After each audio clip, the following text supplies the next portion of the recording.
So join us for the final episode in our Exercise as Medicine and the Mind and Body Connection series, where we bring together movement snacking, ancestral movements, strength training, and more to make exercise a powerful part of your health and wellness plan. Welcome to WellWaveNOW, where your portal to actionable wellness insights. Meet your empowerment team, Breck Rice, who is the healthcare disruptor, decoder of medication complexities, and a community and integrative wellness experts. Hopefully join us as he's traveling back from a retreat, where he's leading a wellness retreat, is Dr. Bob Levine, who is a renowned brain researcher and national leader in elimination of pain without drugs. And I'm Tim Daniels, your wellness plan manager, builder of personalized wellness approaches as unique as you are to help you optimize your wellness, with an expertise in pulsar electromagnetic field therapy.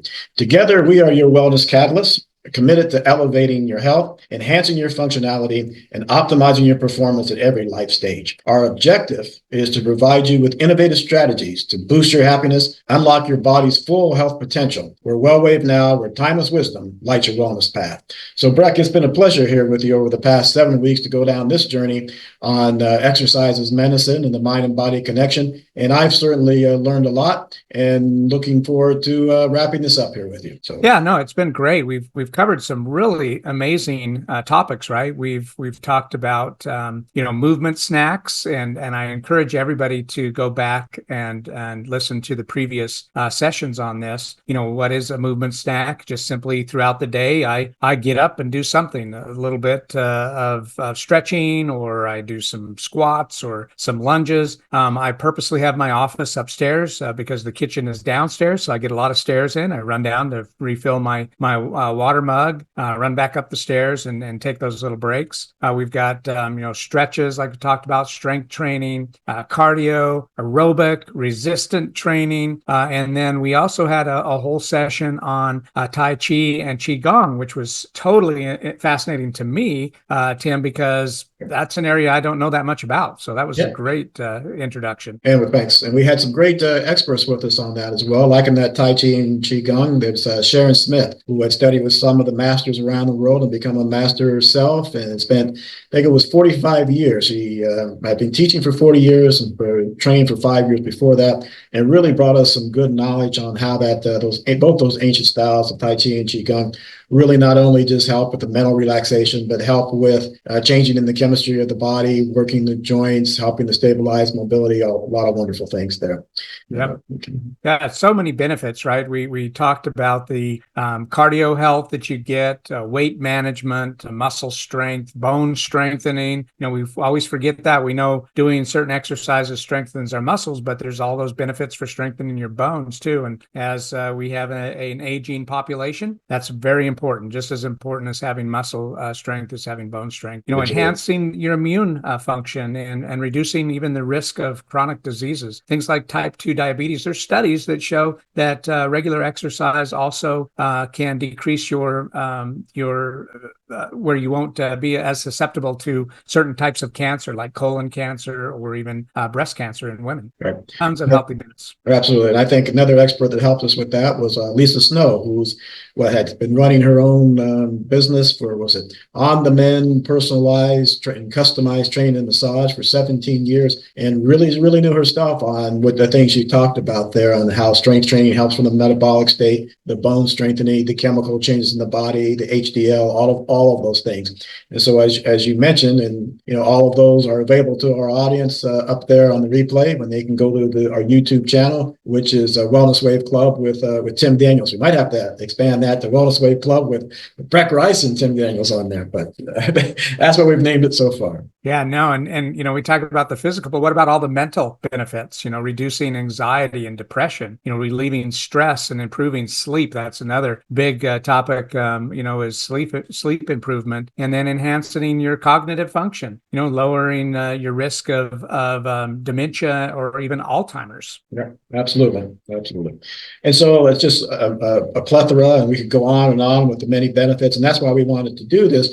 So many people think about exercise exercise just as fitness or as for something to looking good, but this is really a powerful tool to help you have the health span, which is have that health last as long as it can as possible throughout your lifespan, and to really help you thrive and to perform well. And I think that's what I'm really glad that we brought this to the people in this series of discussions that we have. Now one of the things, right, is people will ask, we've had asked, well, should I do all of these things, and how do they complement each other, or do they contradict each other? And to that point, you may not need to do exactly Qigong, exactly weightlifting, or exactly this, but something that does each one of those things, you should be part of someone's overall routine, because you need those they don't all bring the same benefits. And the stretching helps you with the weightlifting, the strength.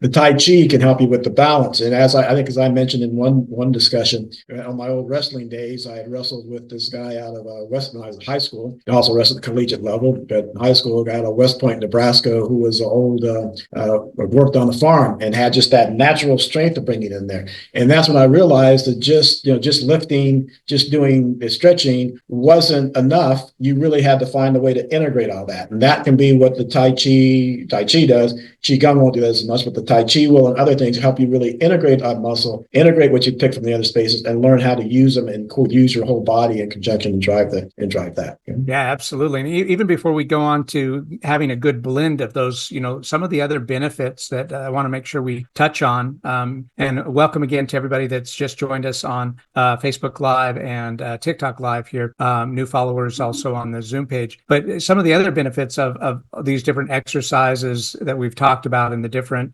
topic of exercise as medicine, increasing energy levels, better mood and emotion. We kind of mentioned that earlier, just overall well-being and improving longevity. So there's some great benefits to improving how long someone lives too. The better flexibility, balance, and coordination. And then, the very last one I want to cover before we jump into having a good mix, Tim, is the improving the social connection, right? Something that we don't think about that often. You think, okay, how can fitness and exercise improve our social connections? Well, so many things can be done as a group, like, the Tai Chi, being in a group setting and mirroring the movements, or fitness classes, for instance. I remember, the lot of aerobics, and there was step aerobics that was a trend for quite a while. You were getting together with friends and doing different things, but even team sports, even though you were a D1 athlete and pretty much, spotlight was on you and that opponent on the mat, it was still a team, right? You were still part of a team. Yeah. Absolutely. And a good camaraderie there, and working out with the people, traveling with them, absolutely helped to that sense of community, that sense of social balance. Absolutely. Yeah. Okay. Yeah. So, I think for overall balance in putting together a great, fitness program and health program, you need to, think about something that's age appropriate for you, because you want to prevent any type of injury, and then, enhance your flexibility, maximize, burning those calories. Those are again some of the benefits, talking about that. But also, it's important to exercise different muscle groups, because if I was just focusing on upper body all the time, then I'm not gonna have very strong legs, or I may not have the ability to get up from the ground really easily if I'm not also doing kind of a holistic all the muscle groups and strengthening all of the bones and flexibility in that area. What's been your experience with that, Tim? And going through your intense training that you've done over the years, you have different days that you focus on different muscle groups, right? Yep. Well, now I was always, for the most part, a very, very old style trainer,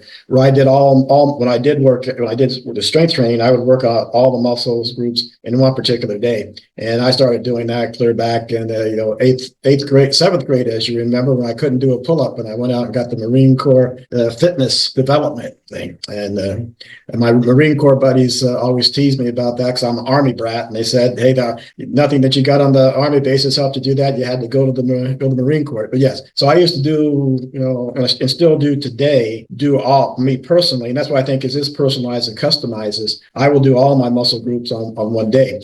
Now, what I did used to do and this is to your point of to individualization and understanding where you're at age-wise and what you're trying to accomplish. When I was a competitive athlete and young, I would have 3 or 4 workouts a day. I would do an aerobic exercise. I'd go do road work in the morning. I would then do some stretching. I would do resistance training. I would then go to wrestling practice, and in the evening I would do some calisthenics and so that often was the routine. Now I don't at this age, when I'm not trying to be an elite athlete any longer. I'm after life fitness of being able to perform in life. And so therefore it's how can I get advancing without overstressing my body? So I will do aerobic, I will try to do stretching every day, but then I will do 3 days of strength and resistance training and then 3 days of aerobic training on the other side. And it is just that. So I think, and that's also, I've had joint injuries. So that's also the protective joints. And that's also part of customization, right? I still get my aerobic exercise, but for the most part, that's either walking or swimming and not running on it because it's to protect my knees. So you've got to look at, so that's the experience. You age adjust it, and you age adjust it not only because of the capacity or the potential, but also because of what we're addressing here is the chemical changes that go on in your body. For example, we stop producing collagen as well as we age. That's the ones that help the cushioning for the joint, helps with the cartilage. So yes, you can take some supplements, but then you also should do things that help to compensate for your joints to maintain that. So estrogen changes in females, testosterone changes in male. So you counterbalance that and account for that in your exercising to get you that lifespan as much as you want. So it's the age, it's the fitness level, it's the objectives, and it's the balance. And it's the mixture of these we talked about, right? The ancestral movements, which are through the lunging, the squatting, that we did those things. Those do help with the functional strength, being able to do daily activities, mobility and posture, the movement stacking, getting that supports that metabolism you were talking about and reducing the negative effects of prolonged sitting. Tai Chi, the balance, the flexibility, the stress reduction. So you pick from in the resistance training you went through, and I won't go through that again. So it's picking from each one of those categories and individualizing it to those things we talked about: age, fitness level, objectives, body condition, to individualize it for yourself, Brett. Yeah, excellent, very excellent. And I see that Dr. Bob has been able to join us now, and one of the things that I would hope that I don't know if you can come on camera, Dr. Bob, and talk to this, but how do you stay motivated? Now, it's one thing to see the changes in you, the look and the feel, and just feeling better overall, and whenever you're able to drop some pounds or some inches and feel stronger, obviously that improves your motivation for continuing on. But how do you stay motivated to continue to exercise? Dr. Bob, can you come on camera and address that? All right, and as Dr. Bob comes on, I'll remind the audience, as we introduced him earlier and said he would be joining us, but just to remind you who Dr. Bob is. Dr. Bob is a renowned researcher, brain researcher, and also a leading expert in the country on the elimination of pain without drugs. So Dr. Bob, welcome. Thanks a lot, Tim. I'm in the middle of transiting back from Minnesota, so I'm now back in Florida in the sunny, warm, hot weather. But and I could not hear what Breck was saying, and it's quite loud here. But if you could just tell me what I'll be commenting on, I'd be happy to do that. Yeah, I was just simply asking you to comment on how to stay motivated, in using exercise as medicine and avoid the burnout. Well, I always relate everything back to the future vision that people have for themselves. What are they looking to produce in their life? What do they want to have happen for themselves? So if they're looking to, have the ideal optimal health, to live the longest, healthiest life, that's part of how they view their future. And so when they look in the mirror, maybe if you look in the mirror, they don't necessarily see exactly what's there, but they see where they're going to. And to me, that's really motivation. Just keeping my view. Sorry about that. Keeping my view on what is the direction I'm going. What are the results I'm going to produce? And it's always about optimizing health and happiness, actually, as Tim always says that I bring up the idea of being happy. So I'll just my comments up there. That's great. Great. And I appreciate that. So, Tim, you were focusing on, age appropriate fitness levels. It also have to do with fitness level in general, right? So someone could be, a former athlete that may be in their years, but have always stayed, pretty current on their flexibility and their exercise routine, may have a much better, or be able to put together a program for them that would allow more activity versus somebody that's just getting started and maybe has been kind of a couch potato for too many years. Absolutely. And some of them are still, if they've been in that way, they want to be what a super ager, what I call a super ager. And not just but what's out there is someone who may want to be 85 years old and perform at the norm of a 45-year-old. So if they've been training all their life and that's their objective, then they can push themselves a little bit more than the average person out there. And I always still balance, but I balance that now, as we talked about, against what my personal goal is now is life fitness, which is being able to enjoy part you talk about, the socialization, enjoy my family, enjoy my activities, walk where I want to. If I want to go to the Great Wall of China, be able to walk up the stairs. So for me, and for others, the other part of that is to do enough to maintain that, enough to achieve that, but no longer pushing your body to the limit where you can go the opposite end of deterioration. So it's so I always have to keep that in mind as well. Yeah, absolutely. I mean, I'm glad you touched on it. It has to do with the personal goal too, right? Not just the ability of somebody, because you can work up to the ability. It's what is that individual's personal goal? What do they want to accomplish? If I'm an Armand who we're going to have on in the future and wanted to focus on really mass gaining and being bulky, I'm going to have a different goal than what you just explained, where you just want longevity. You want to be able to have a healthy, happy life and be able to climb stairs without having too much stress or be too winded. Right. And and I guess part of that came to me is I used to run a home care agency for the elderly, as you know, and seeing people who no longer could carry their groceries and do their own housework, and had lost that independence and had to hire me to help with that. That's what really kind of set that as a objective for me, to really maintain that independence as long as possible in that. Yeah, absolutely. And it can also depend on the time that somebody has when you're putting together a personal fitness goal for someone. What's your potential, time that you have and able to focus on exercise? What are some of the other logistics that you might have to overcome in putting together good exercise routine? Do you have any suggestions in that area, Tim? Well, I think you look at it in terms, just as you said, as we've talked about and encourage people in all areas of wellness that we talk about, is make it your way of being. So really ingrain that to your life. Do get yourself motivated that future visiting, like Bob talked about. But then it's also plan it out. If I've got a commute, well, then I've got to know, can I get up 15 minutes early and do some stretching? If I don't have a local gym that's close to me, then you go to some of the things like Lisa Snow took us through. Well, then you can do the bands at home. You can do the body weight training. So it's really thinking through and planning out and integrating it into your life and making time, and not just making time for it, but planning that time out for it and scheduling it. And then you can work, and then understanding what you've got to do, whether or not you're in an office and do this type of movement snacking, or you're at home and you can do this type of setup. What can you afford in terms of equipment? What do you want to spend? Really thinking through that and managing your wellness and putting it on your schedule and maxing it out that way.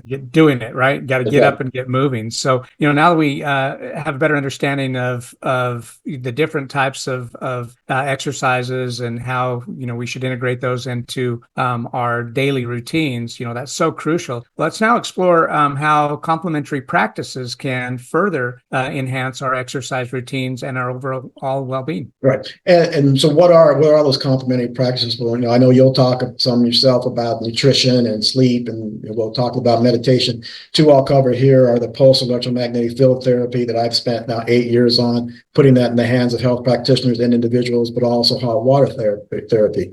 And so, but why are these important? Well, it's all those, if your body's going to train, if you're going to train your body and you're going to take those health benefits, how do you enable your body to continually do that over time to the best level possible in terms of the fuel, in terms of the practices? And so these things play into it. And what the hot water therapy, and that's not just, that could be a hot tub, that could be a jacuzzi, it could just be you could be standing in a warm shower, it could be sitting in a tub. That's important because you want your body to be able to, it's a beautiful way to get your body to recover, to get the lactic acid out, to get the blood circulating, to be able to help with that recovery, for relaxation, for the mental aspects of it, of keeping yourself ready to go. So warm water therapy should be a low cost, low expense way of really enabling your body to continue to train the amount that you want to train with it. And PEMF, pulse electromagnetic field therapy, which I encourage everyone to make an informed decision on whether or not to make it part of their life, and I can help them with that. That provides a lot of the same benefits, but it's to the degree of it. So warm water will help get blood back to your muscles, but PEMF therapy can get that blood flowing at the capillary level. So really get the nourishment to the cells, can help with the sleep. It'll kick off repair proteins that warm water therapy might not.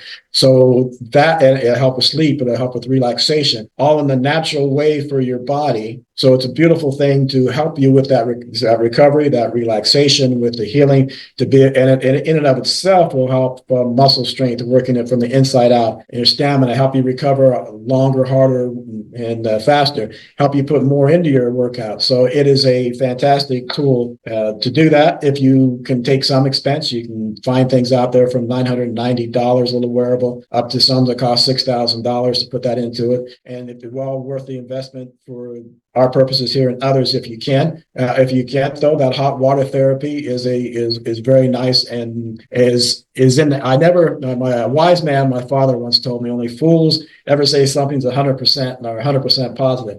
So that's why you hear me kind of hesitating a little bit. There might be somebody, there are, even in the US, there might be somebody someplace who doesn't have access to warm water, but for a large part of the population, low cost, accessible way of really helping you facilitate the type of exercise we're talking about in routine. But as I mentioned, you've got some other practices that I know that you took into account when you've trained. You always kind of back off a little bit and say, I'm not the athlete, but then it comes out that you ski and you've done, 20 plus marathons. So you're well qualified to give us some of the other things that you do and are required to support the training we're talking about. Well, yeah, I just wasn't a D1 athlete like I was, like you and Dr. Bob were, but yeah, certainly have had a lifetime of fitness and practicing fitness. But I'm glad that you brought up PEMF because that was life-changing to me. I had struggled with, something wasn't debilitating at all. It was just annoying. I had restless leg syndrome. I struggled with it for over 20 years. And you have a really hard time calming your legs down and being able to go to sleep at night, always constantly rubbing the legs together, trying to get some relief. And PEMF completely resolved that for me. The other really tremendous benefit, right, is as we are opening up these wellness clinics across the country, we see that, over 90% of diseases actually originate from inflammation. And there's no better solution to reducing inflammation than PEMF, and having that pulse electromagnetic energy clear out that inflammation that's being built up. So I'm glad you covered that. That worked for me really well when I had lung fluid congestion for years. When I would lie down, it was very prominent. And I was on PEMF technology, helped me after about 2 months. I had no more of that. And it was fantastic to be able to get rid of that. I never thought I could.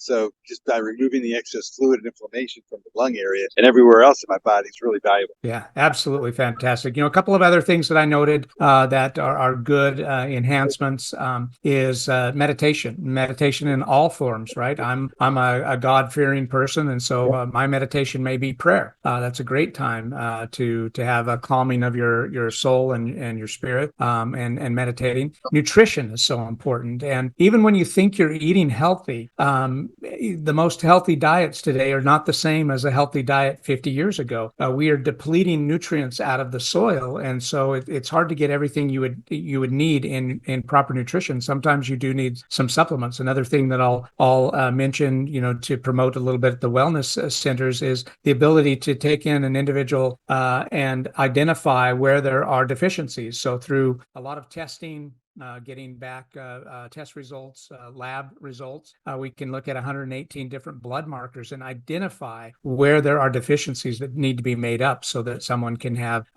feel better overall wellness. Sleep hygiene is so important. You've got to have proper sleep. Man, Bob, Dr. Bob, you could probably speak to this about how important the sleep is to your overall body's rejuvenation, right, overnight. Yeah, the body heals at night while we're sleeping. And if we don't get enough sleep and we don't get deep sleep, it's a real problem. Growth hormone is released overnight. It's one of the repair hormones in the body. And that's why it's not a good idea to eat right before going to sleep, because when we eat before we go to sleep, it inhibits the release of growth hormone and we don't get the optimized cellular healing that we can get otherwise. So sleep hygiene is really critical. Watching TV right before you go to bed, probably not a good idea. You talked about meditation, calming oneself down, calming the mind down, releasing the stress that may have been built up during the day. All very important things. I love guided meditation. I use it with every client that I have because it's so powerful to harness the power of the mind. And also one more thing about talked about how to get the proper kind of exercise into our lives. And the average person takes between 30,000 and 50,000 repetitive movements every day. And most people are doing these repetitive movements improperly, like walking, sitting and standing, bending and reaching. So that's one of the reasons we have so much back pain in our country. People are sitting more and they're not getting up very much. So I like to have a timer on a little alarm that goes off every 30 minutes so I can stand up, walk around for just a minute or two, and then come back to work. So, when I'm in a sitting position. But, when I park my car, I don't look for necessarily the closest spot. And Tim, are we still putting that link to the free course that I offer on how to walk your way out of chronic pain? Yep, we put that into the notes where people go. For those who are listening, if you go to the replay and you go to the kind of the show description, you'll find in there the link to Dr. Bob's free course on walking. Yeah, that's a really that's a freebie that everybody should go after, because I've had people, and we heard about it on another show that we have, correct, where an individual actually was lowering their blood pressure simply by transitioning to proper walking that I described. That was even before looking at the video. I just described how to walk properly. The gentleman went out and did it and started lowering his blood pressure, which is really fantastic. That's the way. So all of these movements, bending and reaching, sitting and standing, there's so many of them that people are doing. Climbing stairs, running, walking. When people are doing those properly, they can really get a lot of exercise and help them out. And when they're doing them improperly, it works against optimizing health. That's the problem. Yeah, Tim's usually the one that contradicts you, Dr. Bob, and so I'm going to take his role today and say, what if I'm training to be a sumo wrestler, though, I'm going to eat before bed. I'm going to eat a whole bunch right before I go to bed. But other than that, I like everything that you said. When you're a super wrestler, you can. When I was a younger athlete, I did all kinds of things to my body that probably weren't a good idea, but it worked because I was at the top of my game and operating at a super high level. So there's a lot that people can do when they're in the super athlete category. And most of us are not, though, unfortunately. Yeah, absolutely. So do we want to talk a little bit, just take a minute to talk a little bit about how wellness extends well beyond the physical activity? Sure. Tim, you want to jump on that, or you want me to go? You can go right ahead, Dr. Bob. Okay. Well, people talk about mind, body, spirit, right? Or mind, body, soul. And some of those terms are not readily defined, so people sometimes don't understand. But basically, there's a mind-body connection to the whole being. And it's really important for people to understand that, because it's not just about the physical body structure, like how you look in the mirror. It's about everything, how you think, how you communicate, what's driving the thoughts that you have, what's driving your relationships. Again, having satisfying and happy relationships is It's just super important for life in general, and also relieving stress. There's nothing more stressful, I think, than relationships that are in breakdown. So these are just some of the things. And of course, Breck talked about prayer. There's been clinical trials showing the power of prayer to help in terms of health improvement. And people who are quite spiritual are generally less stressed and more relaxed. And then people who are future visioning, who understand how to do that, and I train people in that every day, that future visioning is so important, because we're either looking into the future about the baggage that we've been carrying, like, oh, it's going to go this way, I can't do this, I can't do that, or it's going to be, wow, it used to be that way, and now I can do this, and I'm going to do that. Here's the timetable, and here's how I'm going to do it. And I don't know how to do every aspect of it. I'm going to identify my resources and gather that information. So again, mind, body, spirit, mind, body, soul connection is vitally important, I think. That's awesome. Tim, do you have anything to add before we transition? Nope, I think that's a good statement with Dr. Bob mentioned in there, and I wouldn't add anything to that. So let's go ahead and go to where you want to take us next, Breck. Okay, yeah. Well, we'll take a short break now, and when we return, though, we'll guide you through creating a personalized exercise as medicine plan that is tailor-made just for you. But first, a word from our sponsor this half hour. I'd like to thank the sponsor, BetterAlt, BetterAlt. According to studies and also PubMed.org, this supplement can improve your energy level, enhance cognitive function, support healthy aging while boosting your immune system. As we're moving into flu and cold season, that's a really good thing to have, is your immune system boosted. With over 85 plus trace minerals and bioactive compounds, it's the pure Himalayan SHILAJIT. Here's a picture of it here. The SHILAJIT is a resin that's found high in the Himalayan mountains and has all of those trace minerals, things that your body needs. And you can find it at thebetteralt.com, GNC, and other fine retailers. And we will leave a link in the show notes for those listening to the podcast. Breck, if I can just say a word about that, if you don't mind. The mineralization of the body is so important. Land minerals and sea minerals. So the salts that are there are coming a lot from the sea, which is really important. And then, of course, mineralization, most people are not mineralized appropriately, and it causes all kinds of issues with health. And people don't. It's really hard to know if you are getting enough minerals. So really, the best way to go, I think, is to take a mineralized supplement like that or others. But it's great that we have a sponsor who's willing to support our program, who talks about this important subject of getting appropriate minerals in the diet. Yeah, thanks, Dr. Bob. Appreciate that. And back to the program. Okay, so I think we had an item here, Breck. We got to get back to now. How do you personalize this? How do you implement it? Like we talked about earlier, how do you ingrain this into your life? And so the first thing I would start back again is just reiterate the importance that you individualize your plan. When I work with my clients, and I specialize in retired professional athletes, the elderly, and then working with busy corporate executives as well as entrepreneurs, is each one's got an individualized goal that you have with them. And some of that may be that someone may be living with a chronic condition. They may have MS. They may have Parkinson's. One of the things we talked on in one of our sessions was the boxing, the rock steady boxing, I believe it's called. It's been shown to have magnificent benefits with people with Parkinson's and controlling the tremors and the body movement and helping with balance. So it's really saying, what are you trying to achieve, and looking at that, which is, you want optimal wellness? Do you want to be a super aging? Do you want to be just build that resilient body that fights off disease? And start with that. So individualize that. It's look at your age, look at your body condition, and really say what's realistic for it. Understanding how much time you want to put into it. We talked about the logistics. So it really is taking a project planning approach to it to really lay out, where do you want to be? What time frame? What time do I have? How much money do I want to put into this? Do I want to be the traveling Breck Rice that goes skiing up in all the wonderful ski retreats across the country, or do I just want to work out of my home type of thing?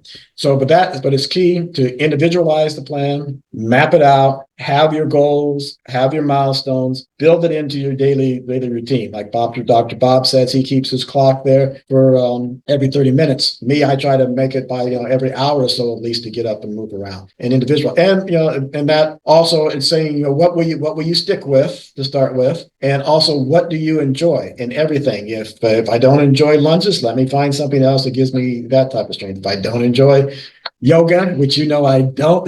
let me find Qigong to do certain things. So that's what I got to say on that part.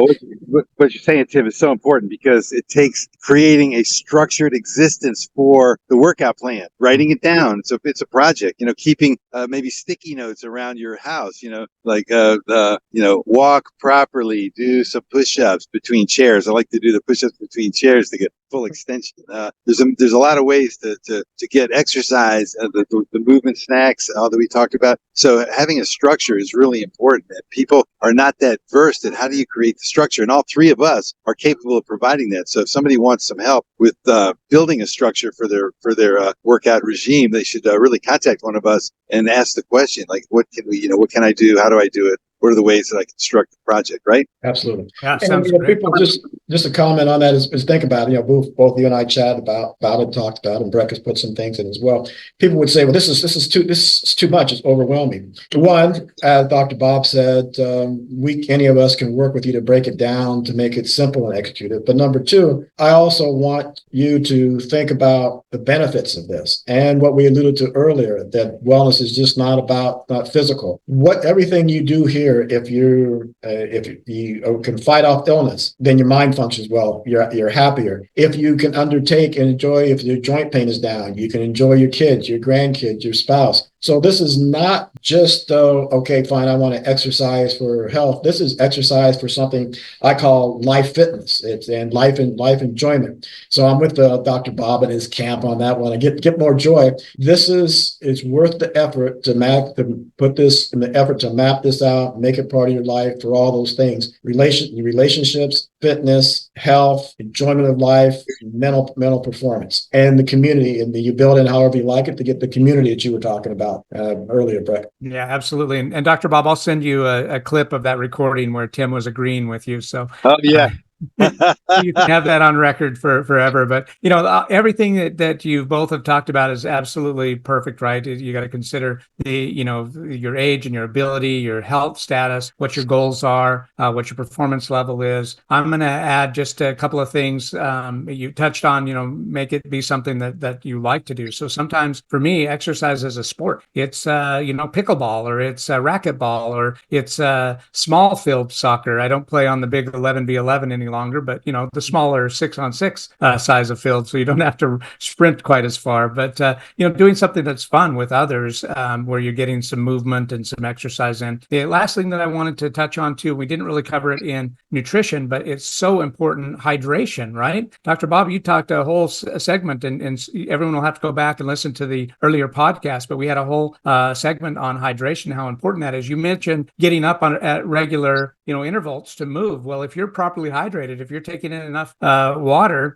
you're going to naturally have to get up and go use the restroom, right? Can I make a suggestion to everybody out there? I want to let you know how I have started in not too distant past. I've adjusted my water intake. So what I do with every bottle of water that I have, I add trace minerals. I add some Celtic sea salt, which brings in the salts from the water, from the oceans, and then I add in the fulvic humic minerals, which is like what our sponsor has in theirs, which is really good for mineralizing the body. So that all the water I drink has minerals in it. You don't really taste them, but they're there, and I think it's really valuable. Right. And that you mentioned, Breck, we did a whole nother, outside of this series, to our listeners on YouTube, TikTok, Facebook, Zoom here with us. We did a whole other thing on hydration, and part of that was the types of water and the different benefits, whether it was purified water, distilled water, mineralized water that you can find. Again, you can get those replays on YouTube at the Wellness Wave Club with Tim Daniels channel, and we really encourage you to subscribe to that as well, because as we mentioned in our opening, we really like to give you, and we hope you're receiving here, some actionable advice for free. So things that you can take away and do a little research on, and make some changes in your life, some improvement in your health, and the joy you get out of living.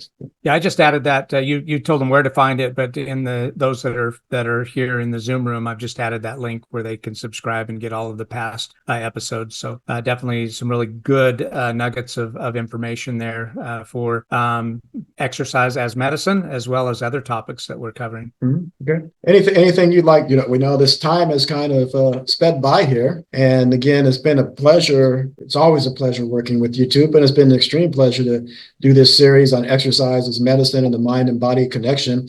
Just it's impacted my life. As I was talking with you earlier, Breck, recall that, look, I've even started liking liking the thought and the label of ancestral movements. So it's made me do those ancestral movements some more and connect to the past a little bit. So in addition to being a benefit to others, it's been a benefit to me and been a joy interacting with you two and diving into this topic for our people. Yeah. Go ahead, Breck. Go ahead. I was just going to say, that it's so important to do something that you enjoy, and just get up and do something, right? So do something that you enjoy. There are some technologies, some apps. We'll put a list of some of the apps that I've researched for tracking your fitness. It used to just be the Fitbit, but there's the Nike Trainer Club and MyFitnessPal, and Peloton has a great program for those that are into biking. I like to do my biking outdoors, so I do Map My Ride, which shows me where I've gone on my mountain bike, or Map My Run is another app that we'll put all those suggestions up in the show notes. Yeah, and I'm glad you brought those up, Breck. I keep forgetting. I should be the technology guy, having spent 23 years in the technology world, but I'm not.